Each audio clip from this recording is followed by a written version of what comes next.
Eduskunnan oikeusasiamiehelle tehtävien lastensuojelukanteluiden määrä on kolminkertaistunut 10 vuodessa.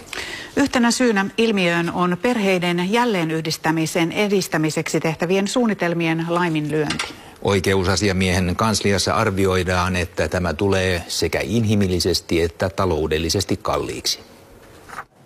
Tässä lukuja siitä, miten kantelumäärät ovat kehittyneet. Oikeusasiamies ryhtyy toimenpiteisiin 20–50% tapauksista. Meillä on hyvin taitavia sosiaalityöntekijöitä, mutta sitten joskus näkee, että ei ole niin selvää käsitystä siitä, mitä lainsäädäntö edellyttää. Asiantuntija on havainnut, että kentällä laiminlyödään yleisesti suunnitelmat siitä, miten lapsi pääsisi takaisin vanhempiensa luo. Eli suunnitellaan yhdessä perheen kanssa, että miten me voidaan se huostis lopettaa.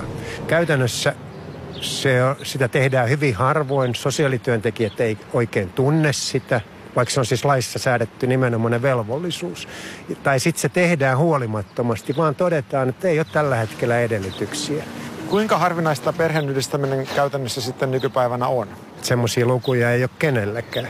Miten perheitä voi jälleen yhdistää, jos ei edes suunnitelmaa sen eteen tehdä? No sanoppa se. Eli se on just se pointti, että jos ei tehdä mitään, niin se huostishan jatkuu ja jatkuu.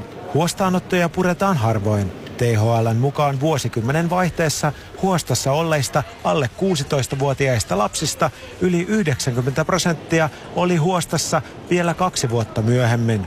Räty arvioi, että huostaanottojen määrää ja niiden kestoa voitaisiin vähentää huomattavasti, mikäli lakisääteiset jälleenyhdistämissuunnitelmat laadittaisiin ja kotiin tuotaviin palveluihin panostettaisiin.